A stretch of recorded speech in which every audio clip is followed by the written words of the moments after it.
오늘은 출애굽기 12장 하겠습니다. 12장 시간이 되는 데까지 하도록 하겠습니다. 11장까지는 모세를 통해서 하나님께서 하나님의 백성들을 400년의 억압 속에서 구출해내는 과정을 하나하나 우리에게 알려주시면서 이게 지금으로부터 3,500년 전 그때 얘기가 아니고 우리한테도 해당되는 얘기입니다. 이집트는 세상을 향해서 하나님께서 이집트라고 칭해 주셨고, 이 백성들은 우리가 이 세상에 사는 그러한 억압된 종노릇하는, 죄의 종노릇하는 그러한 데서부터 탈출하라고 우리에게 말씀해 주시는데, 탈출하는 과정을 세세하게 말씀을 하고 계세요. 자, 그러면서 이 히브리 사람들을 통해서 유월절이라는 것을 통해서 하나님께서 어떻게 하시는가를 우리한테 교훈으로 주고, 그거를 교훈 삼아서 니네들이 기억하고 이 세상에서 나와라. 누구한테 나와? 그리스도께 나와라. 나오는 방법부터, 나오는 과정부터 하나하나 알려주고 계십니다. 그래서 유월절은 영어로는 패스오버라고 얘기하죠. 패스가 지나간다는 얘기죠. 오버는 뭐예요? 뛰어넘는다. 그런 거예요. 합해서 유월절, 패스오버, 유월절 뛰어넘는다. 유월은 뭐예요? 한자 말이에요. 둘 다 뛰어넘는다는 뜻이에요. 뛰어넘는다. 뭘 뛰어넘는 거예요? 죽음을 뛰어넘는다.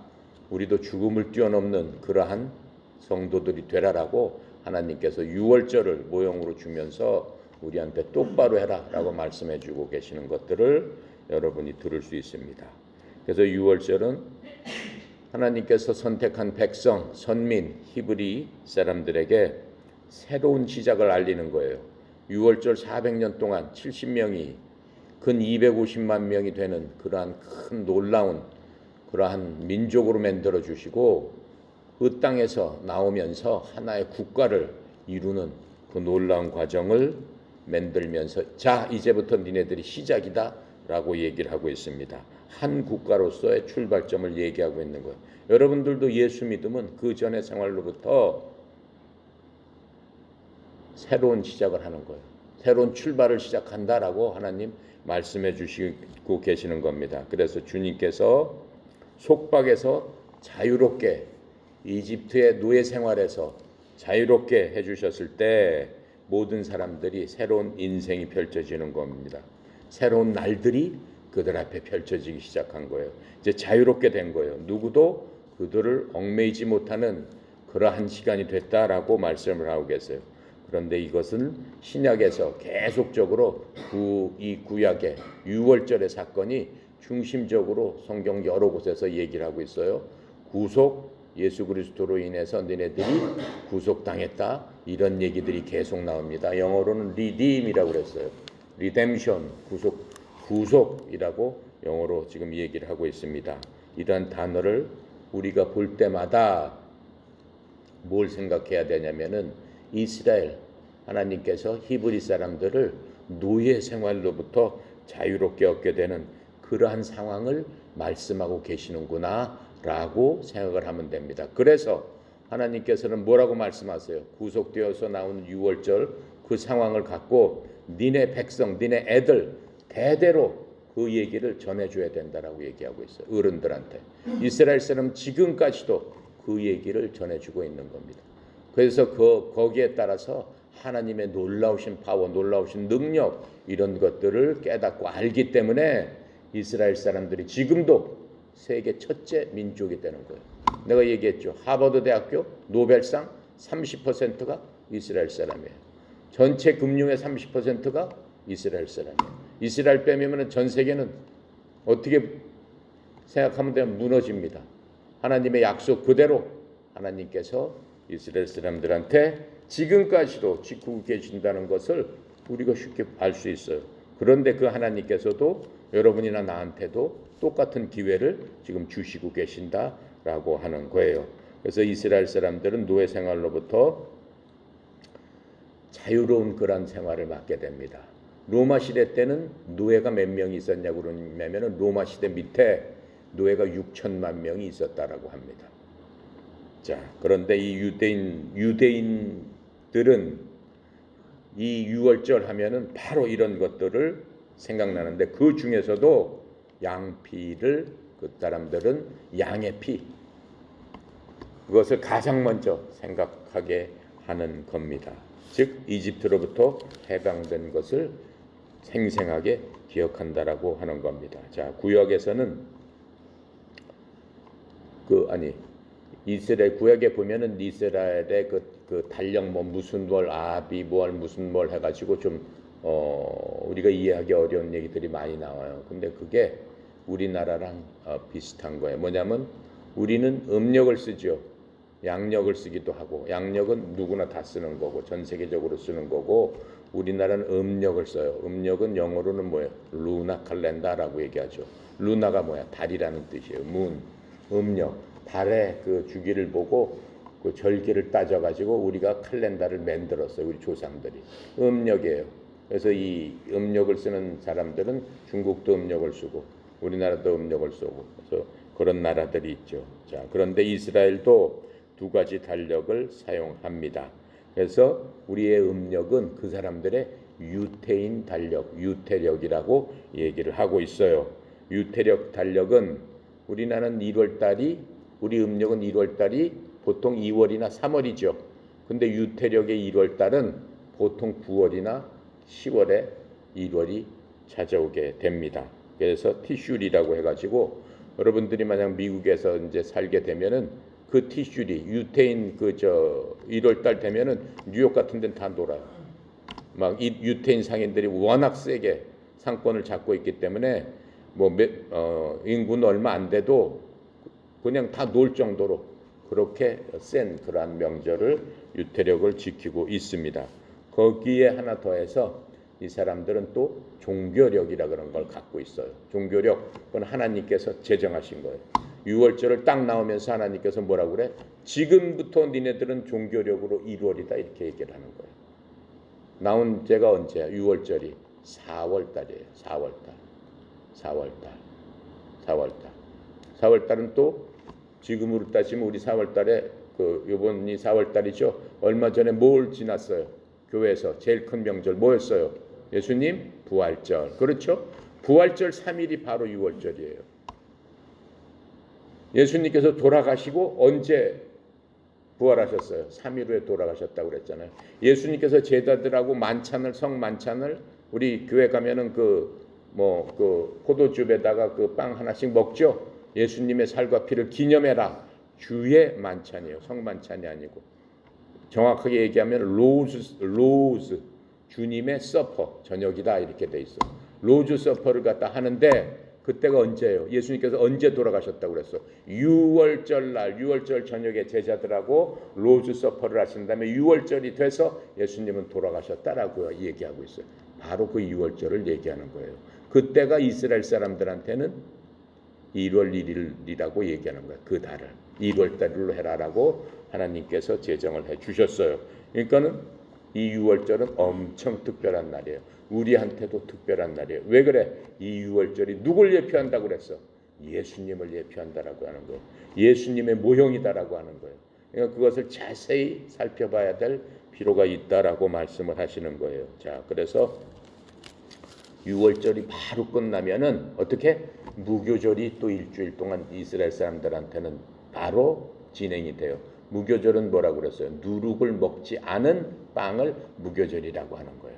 무교절을 일주일 동안 지키고 그날은 누룩을 다 치워라. 집안에 있는 모든 누룩을 다. 누룩이 뭐예요? 이스트예요. 이스트. 빵 만들어 봤어요? 밀가루에다가 이렇게 호떡을 구울 적에 이스트를 안 넣으면 어때? 호떡이 납작하잖아. 그냥 딱딱하잖아. 부풀러 오지 않잖아. 그렇죠? 근데 빵집에 가면은 밀가루에다가 전부 이스트를 넣어서 효모예요. 말하자면 효모. 해서 발효를 시켜가지고 빵이 부풀르게 올라오게 하는 거예요. 그걸 누룩이라고 하는 거예요. 누룩. 지금의 영어로 따지면 이스트죠. 자, 근데 그거를 넣지 말아라라고 하나님께서 말씀하시면서 6월절 이후에 또 일주일을 지내는 그런 계절을 하나님께서 만들어 주십니다. 그래서 하나님께서는 종교적 절기 하나마다 하나님께서 지정해서 만들어 주시는 것을 우리가 볼 수 있어요. 자, 그러면서 이 우리가 이제 봐왔던 이 양 하면은 또 생각나는 게 뭐가 있어요? 양 하면 여러분이 생각나는 게 어린 양 하면 생각나는 게 예수님이죠. 물론 예수님께서 이제 30살이 되셔서 이 땅에 나오셔서 세례 요한한테 가서 침례를 받으려고 가시니까 어때? 하늘에서 저는 내 사랑하는 아들이라 큰 음성이 들리면서 뭐라고 그래? 내 사랑하는 아들이라 세상 죄를 짊어진 어린 양이다라고 얘기했어요. 어린 양이다라고 말씀을 하세요. 그렇죠? 근데 그 양이 결국은 어떻게 돼요? 세상 죄의 짐 때문에 어떻게 되는 거예요? 죽임을 당하는 거예요. 어디서? 십자가에서. 어떻게? 피를 다 흘려서 죽임을 당하는 그것을 볼 수 있어요. 그리고 예수님께서는 어때? 그 당시 십자가에서 죄인 둘 양옆에 다 같이 죽었지만 예수님께서는 고통을 받으시고 다 이뤘다라고 하시면서 스스로 떠나갔어요. 바로 돌아갔어요. 그렇죠? 그 광경을 우리가 다 봤습니다. 근데 옆에 있는 죄인들은 스스로 죽어 못 죽어요. 그러니까는 로마 군사들이 어떻게 다리를 꺾고 뼈를 꺾여 가지고 죽여버려요.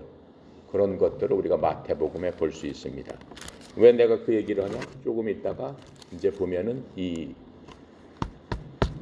출애굽기에서 이제 그 말씀이 나오는 거예요. 자, 그런데 우리가 창세기 22장에서 뭘 봤어요? 아브라함이 제물을 하나님께서 네 아들을 제물로 바쳐라 라고 얘기했을 적에 아들을 데리고 모리아 산으로 가는 그 광경을 우리가 봤습니다. 그렇죠? 근데 그 아들이 누구야? 제물로 바쳐진 아들이 이삭이에요. 이삭이 아버지 따라서 돌레 가면서 아버지 따라서 가면는데 아버지가 아니 제물을 안 갖고 간단 말이야. 도대체 하나님 앞에 불태워서 살을 발라서 할 제물이 있어야 되는데 이 제물이 없단 말이에요. 아버지한테 물어보죠. 아버지 도대체 제물은 어디 있어요? 이렇게 물어보는 거예요. 그렇죠? 그렇게 물어보는 그런 그 광경을 우리가 알 수 있습니다. 자, 구역에서 하나님의 백성이 고대하는 메시아의 어떤 중요한 테마의 하나가 그런 양이에요. 예. 양.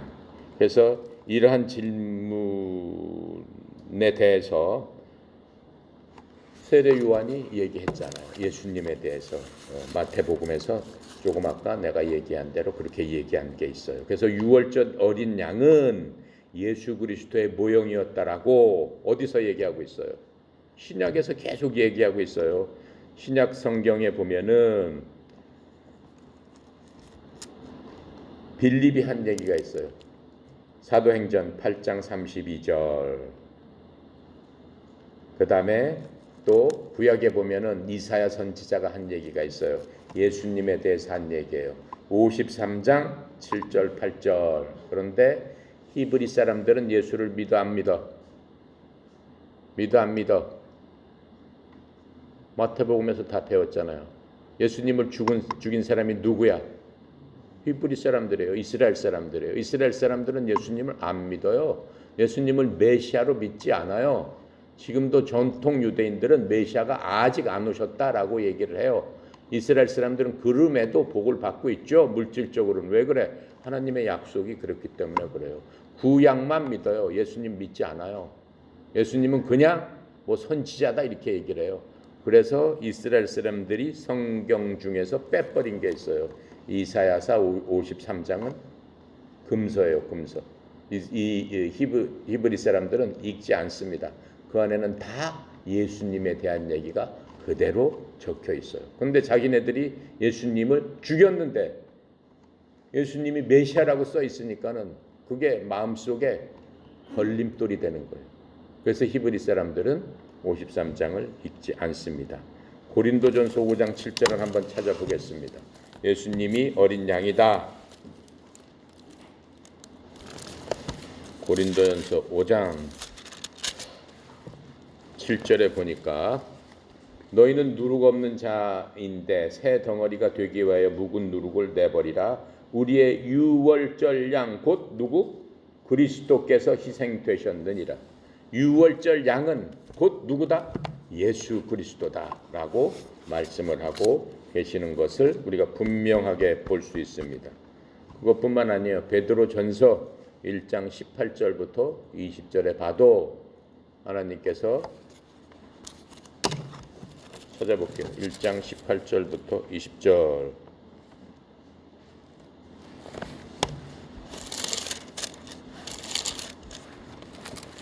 (18절부터) (20절까지) 너희가 알거니와 너희 조상이 물려준 헛된 행실에서 대속함을 받은 것은 은이나 금같이 없어질 것으로 된 것이 아니요 오직 흠없고 점없는 어린 양 같은 그리스도의 보배로운 피로 된 것이니라. 이렇게 얘기하고 있죠. 그렇죠? 자기 힘으로 된 게 아니라고 그랬어요. 이스라엘 사람들이 그 저녁 때 죽음의 사자가 집집마다 지나가면서 어떻게 된다고 그랬어요? 첫 번째 난 남자는 다 죽인다라고 얘기했어요. 그 다음에 첫 번째 난 모든 가축은 다 죽인다라고 얘기했어요. 그때 그 죽음을 피하게 해준 게 누구예요? 어린 양이에요. 어린 양. 죽음이 사자가 오기 전에 얼른 어린 양을 잡아서 어린 양의 피를 어떻게 했어요? 문설주하고 문지방에다 바른 사람들은 어떻게 된다? 그 가족은 죽음의 사자가 그 피를 보고 죽음을 넘어가게 해준다. 죽음을 피하게 해준다. 그 말씀을 하고 계시는 거예요. 바로 그 역할을 한 게 누구다? 예수 그리스도다라고 지금 말씀을 해주시는 것을 우리가 볼 수 있습니다. 자, 1절부터 6절까지 한번 읽어봅시다. 여호와께서 애굽 땅에서 모세와 아론에게 일러 말씀하시되 이 달을 너희에게 달의 시작 곧 해 첫 달이 되게 하고 너희는 이스라엘 온 회중에게 말하여 이르라. 이 달 열흘에 너희 각자가 어린 양을 취할지니 각 가족대로 그 식구를 위하여 어린 양을 취하되 그 어린 양에 대하여 식구가 너무 적으면 그 집의 이웃과 함께 사람 수에 따라서 하나를 취하며 각 사람이 먹을 수 있는 분량에 따라서 너희 어린 양을 계산할 것이며 너희 어린 양은 흠없고 1년 된 수컷으로 하되 양이나 염소 중에서 취하고 이달 열 나흘까지 간직하였다가 해질 때 이스라엘 회중이 그 양을 잡고 그 피를 양을 먹일 집 좌우 문설주 임방에 바르고. 그렇죠? 그렇게 하라고 했어요. 보세요. 여기 보니까는 이 날을 어떻게 2절에 해의 첫 달이 되게 하라. 1월이 되게 하라. 이게 4월이었어요. 4월을 1월로 해라. 그러니까 종교력의 시작이에요. 그러면서 종교력의 1월 10일 날 양을 한 마리 구해라라고 했어요. 근데 그 양이 흠없고 1년 된 좋은 양으로 구해라. 어린 양으로 구해라. 1년 됐으니까 어린 양이죠. 구해라. 그래서 그 양을 잘 관찰해서 4일 동안 집에다 놔뒀다가 니네 식구들대로 먹을 만한큼 하고 그 양을 갖다가 어떻게 4일달 되는 날에 양을 잡아라. 양을 죽여라. 하면고 이제 그 피를 양피를 어떻게 밤에 발라놔라. 니네 집 기둥에 발라놔라. 이렇게 말씀을 하고 계신 것을 우리가 볼 수 있죠. 자, 그래서 1월 10일 날 양을 취하고 이제 14일 날 어떻게 합당한 제물로 쓸 수 있도록 양을 이제 관찰을 한 겁니다. 자, 그런데 합당하게 관찰했다는 얘기는 뭐예요? 그 양을 갖다 이제 보는 거예요. 그럼 마태복음 3장 17절에서는 아까 내가 얘기한 대로 예수님께서 이렇게 오시니까는 어때? 돌아가시기 전에 어린 양이다라는 그런 얘기를 갖다가 누가 하는 거예요? 하늘에서 직접 하나님께서 하시는 것을 우리가 볼 수 있습니다. 마태복음 30장 뭐 이는 내 사랑하는 아들이요 내 기뻐하는 자다라고 예수님에 대해서 하나님께서 말씀하신 것을 보면은 예수 그리스도는 여기서 얘기하는 합당한 어린 양의 역할을 하러 이 땅에 오셨다라고 하는 거예요. 그래서 예수 그리스도께서는 돌아가시기 전에 어떻게 됐어요?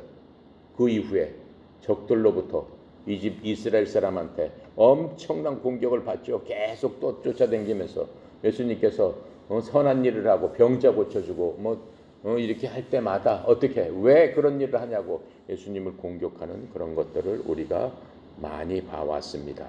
자, 그런데 그 모든 시험을 예수님께서 어떻게 하는 거예요?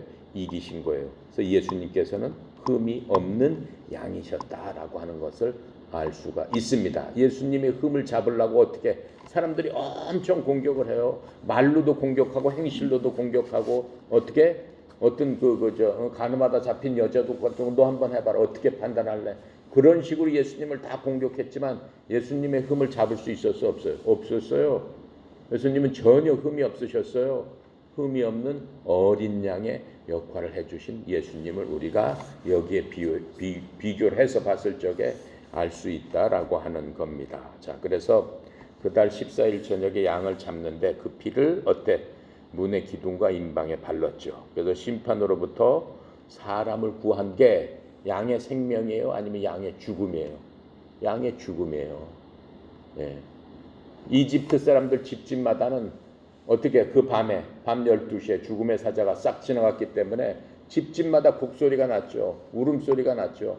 하지만 고센에 있는 이집트 사람의 집에서는 무슨 소리가 났겠어? 양의 울음소리가 났겠지. 양을 죽이는 그 집집마다 한 마리씩 양을 죽였으니까. 그래서 양의 죽음을 통해서 어떻게 되는 거야? 생명을 얻게 되는 그런 것들을 볼 수 있습니다. 그게 바로 예수님의 죽음이다라고 하는 거예요. 심판으로부터 사람을 구하는 것이 양의 생명이 아니고 바로 양의 죽음이었다라고 하는 거예요. 그 얘기를 히브리서 9장 22절 뭐라고 말씀하고 계시냐면은 9장 22절에 보니까는 율법에 따라 거의 모든 물건이 피로써 정결하게 되나니 피 흘림이 없은즉 사함이 없느니라. 이스라엘 법에 따르면은 무엇이든지 죄를 갖다 사기 위해는 피를 흘려야 된다라고 얘기하는 거예요. 피값으로 치러야 된다라고 하는 거예요. 왜 꼭 징그럽게 피값을 치르라고 할까요? 뭐 때문에 피값을 치르라고 할까요? 그 얘기는 레위기 17장 11절에 있습니다. 레위기 출애굽기 옆에 있죠. 17장 11절에 보니까 뭐라고 말씀을 하고 계시냐면은 육체의 생명은 피에 있습니다. 우리 생명이 피 속에 있다라고 말씀하시는 거예요. 우리가 피를 다 흘리게 되면 어떻게 생명이 끊어지는 거잖아요. 육체의 생명은 피에 있습니다. 내가 이 피를 너희에게 주어 제단에 뿌려 너희의 생명을 위하여 속죄하게 하였나니 생명이 피에 있으므로 피가 죄를 속하느니라. 즉 무슨 얘기예요? 죄를 지면 뭘 드려야 된다는 얘기예요? 생명을 드려야 된다라는 얘기예요. 근데 생명은 어디 속에 있다는 얘기? 피 속에 있다는 얘기예요. 그러니까는 네 생명을 드려야 된다라고 하는 게 율법이다라고 얘기하는 거예요. 그렇죠?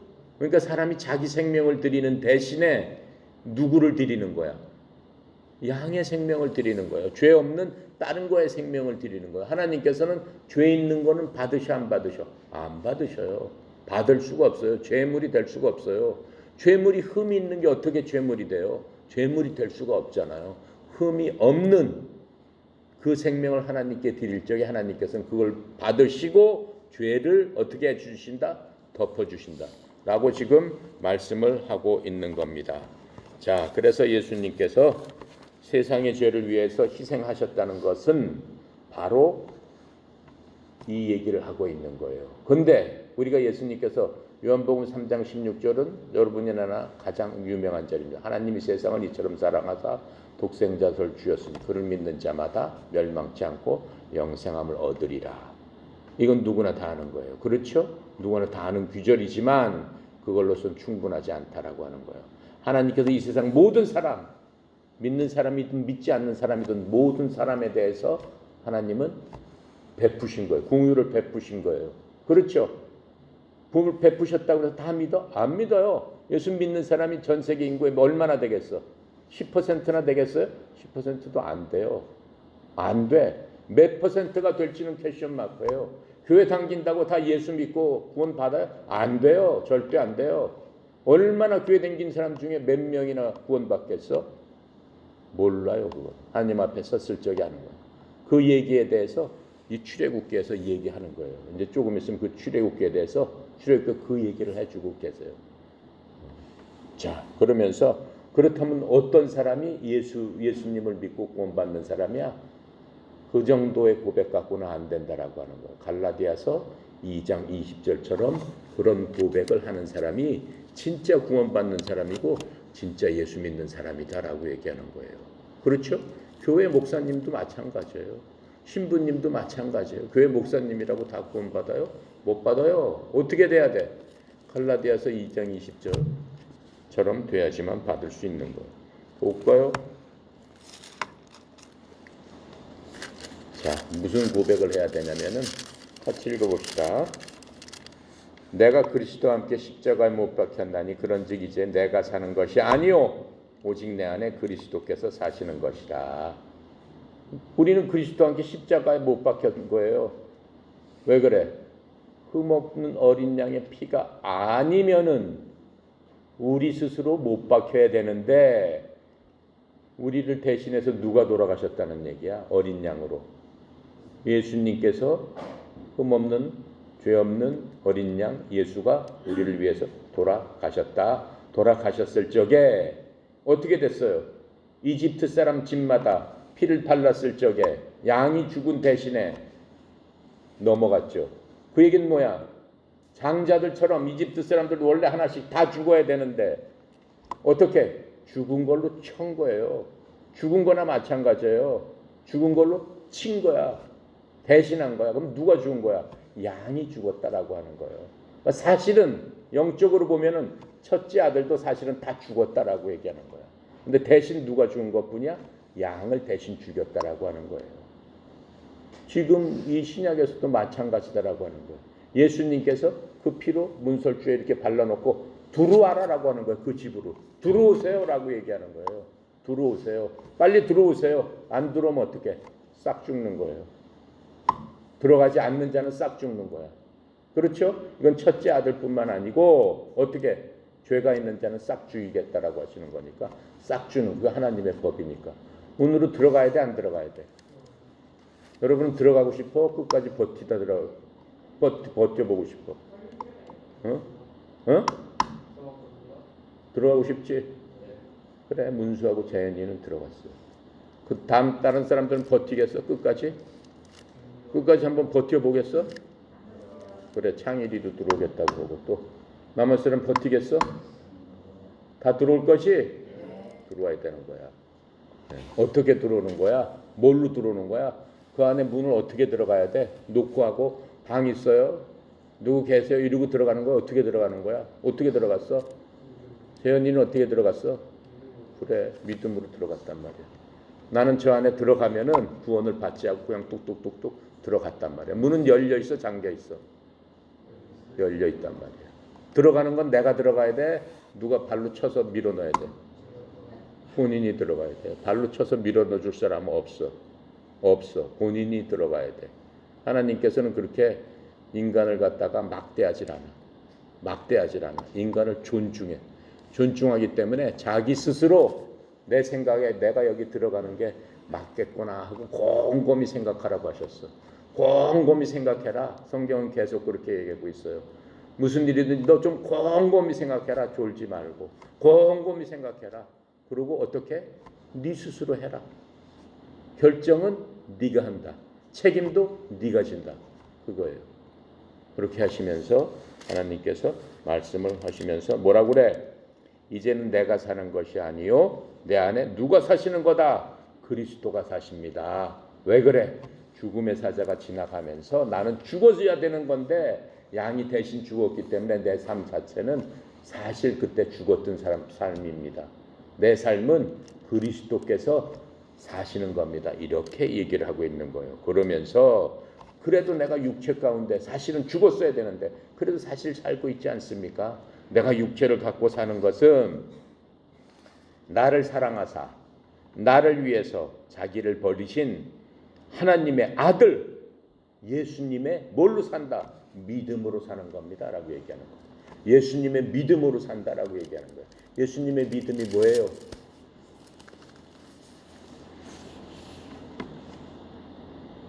몰라? 그럼 어떻게 예수님의 믿음으로 산다고 할 수가 있어? 예수님의 믿음이 뭐야? 성경에 있잖아. 하나님을 두려워하고 하나님의 말씀을 순종하고, 그렇죠? 하나님께서 이 전체적인 것, 많은 것들을 얘기했는데 모든 율법, 하나님의 모든 말씀을 한마디로 요약하면 뭐다? 하나님을 사랑하고 이웃을 사랑하는 거다. 그거다라고 얘기해요. 나는 그 믿음으로 살겠습니다 라고 고백하는 게 진정한 고백이다라고 말씀을 해주시고 있는 겁니다. 아시겠습니까? 자, 오늘은 거기까지 하겠습니다. 네. 너무 빨리 끝나니까 이상하죠? 오늘은 여기까지 하겠습니다. 자, 기도하고 마칩니다. 감사하시고 거룩하신 하나님, 참으로 은혜 감사합니다. 우리가 6월절 이런 것들을 통해서 참으로 하나님의 크신 은혜, 크신 사랑이 무엇인지를 깨닫게 해주신 주님 감사합니다. 우리가 그 사랑 꽉 붙잡고 이 세상에서 살면서 나는 그리스도와 함께 십자가에 못 박혀 죽은 자들을 고백하게 하여 주시옵소서. 나의 죄된 생명은 죽었고 이제 예수님의 생명으로 말미암아 부활해서 내가 갈 곳이 이 땅이 아니요 이 땅을 벗어난 저 천국, 하나님께서 예비해 주신 그 신령한 복을 주신 그 땅에서 영원히 하나님과 함께 살 자녀임을 우리 고백하며 거기에 소망을 두었을 적에 항상 마음의 기쁨과 행복과 또 넘치는 은혜를 베풀어 주시니 주님 감사합니다. 그 은혜로 말미암아 이 세상 모든 것들이 아무것도 아님을 매 순간마다 고백하는 주의 자녀들 다 되도록 주여 축복하여 주시옵소서. 아버지 하나님, 우리 협회를 하나님 축복하시고 또 말씀으로 세워주시니 주님 감사합니다. 주님 영광 홀로 받으시옵소서. 특별히 송영희 사장님 협회를 이끌고 갈 때마다 하나님께서 주시는 넘치는 은혜와 또 넘치는 힘과 넘치는 그 능력으로 말미암아 우리 이 협회가 이 세상을 넉넉히 이끌고 남는 그러한 협회 되도록 주여 주의 종에게 은혜 위에 은혜를 베풀어 주시옵소서. 모든 것 아버지께 의탁드립니다. 감사드리며 예수 그리스도 이름으로 기도드렸습니다. 아멘.